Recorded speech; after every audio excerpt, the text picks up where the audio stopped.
Ya saben que también estamos hablando con representantes del Parlamento de Canarias para hacer una evaluación, ya decíamos, un poco más pausada tras lo que se vivió en el Congreso de los Diputados, donde se convalidó, ya saben, esa reforma de la ley de extranjería. Así que vamos a hablar ya, antes lo hacíamos con Casimiro Curbelo, ahora tenemos a Sebastián Franquis, que es portavoz del Grupo Parlamentario Socialista. ¿Qué tal, señor Franquis? Buenos días.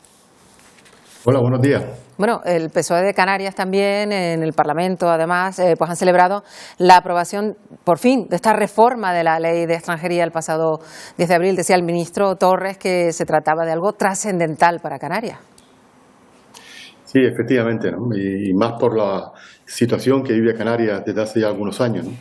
Es una noticia muy positiva para Canarias. Por fin se lleva a cabo que se aplique la solidaridad con esta tierra. Desgraciadamente ha tenido que venir a través de una ley y después de mucho tiempo, después de casi 2 años de trabajo para conseguir una mayoría parlamentaria, pero lo fundamental es que se ha conseguido, se ha aprobado esa reforma del artículo 35 y, por tanto, a partir de estos momentos se activa ya la aplicación de esta ley para que el conjunto de las comunidades autónomas sean solidarios con nuestra comunidad autónoma de Canarias, ¿no?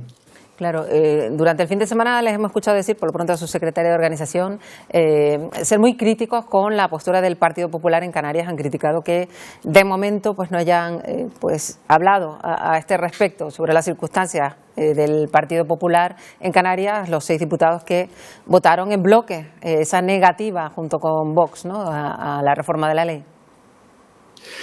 Sí, efectivamente, no solamente por el voto en contra definitivamente, porque sabíamos que iban a votar en contra, era un hecho real, que la sorpresa hubiera sido lo contrario, sino su comportamiento en todo este proceso que llevamos desde este año y medio largo, ¿no?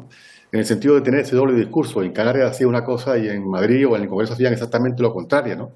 Y además no sobre cualquier asunto, estamos hablando de ser solidario con esta tierra que está sufriendo las consecuencias de la crisis migratoria que estamos viviendo, que Canarias se ha convertido en una ruta o la principal ruta de los países del África para penetrar en la Unión Europea, y ante la presión que se estaba sufriendo, que la estaban sufriendo precisamente ellos mismos que están en el gobierno, pues ese doble discurso de aquí plantear un discurso para quedar bien ante la sociedad, pero sin embargo cuando hay que votar, cuando hay que cambiar lo que se aprueba en el Consejo de Gobierno, votan exactamente lo contrario, ¿no? O sea, al final se entregaron a la estrategia de Vox a nivel nacional. Le han preocupado mucho más defender los intereses en otras comunidades autónomas que defender la situación que vivía Canarias, ¿no? Porque yo no tengo ninguna duda que si lo que sufríamos en Canarias lo hubieran sufrido en la comunidad autónoma de Madrid, de Valencia o Andalucía, el PP hubiera votado que sí en el Parlamento de Canarias, en el Congreso de los Diputados el pasado jueves. No tengo eso ninguna duda, ¿no? Y la gran pregunta es ¿por qué ocurre lo contrario con Canarias? Esa es la gran pregunta que tiene que responder el Partido Popular en Canarias y en España. Uno de los principales argumentos que aporta el PP para justificar esa negativa, que fue así el pasado 10 de abril, es que acusan al Partido Socialista de haber cedido a un chantaje, de haberlo negociado directamente con Junts, que en su momento pues votó en contra de esta reforma y que finalmente, pues a cambio de algo, dicen desde el PP, pues sí que se ha venido a votar a favor.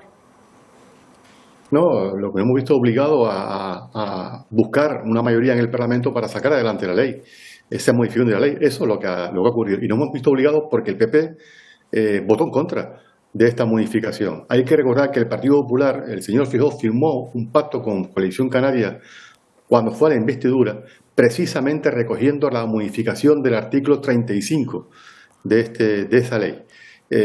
¿Por qué no cumple lo que firmó con el señor Clavijo cuando fue a la investidura? ¿Qué ocurre? Que si hubiera llegado al gobierno no lo hubieran aprobado, no hubiera seguido adelante con esta modificación. Desgraciadamente nos hemos visto obligados a que no hay un partido en este país que tenga esa conciencia, esa cultura de Estado, porque si el PP tuviera esa cultura de Estado, este asunto lo hubiera tenido que pactar entre las 2 principales fuerzas políticas, que hubiera sido lo lógico, lo normal, dar una respuesta de país a un problema de país como el que estaba sufriendo Canarias.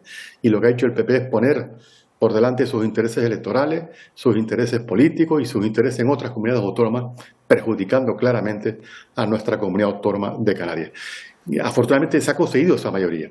Y se ha conseguido, lógicamente, porque se han hablado no solamente de este asunto, sino de otros asuntos que ha conseguido conseguir que finalmente en el Congreso de los Diputados exista la mayoría suficiente para poder modificar esta ley. Pero negarse a aprobarlo como ha hecho el PP y encima criticar el que se haya conseguido esa mayoría me parece jugar con ese doble discurso al que ya nos tiene acostumbrado el PP en Canarias y en Madrid. Sebastián Franqui, portavoz del Grupo Parlamentario Socialista Canario, gracias por estar con nosotros. Buenos días. Gracias a ustedes. Buenos días.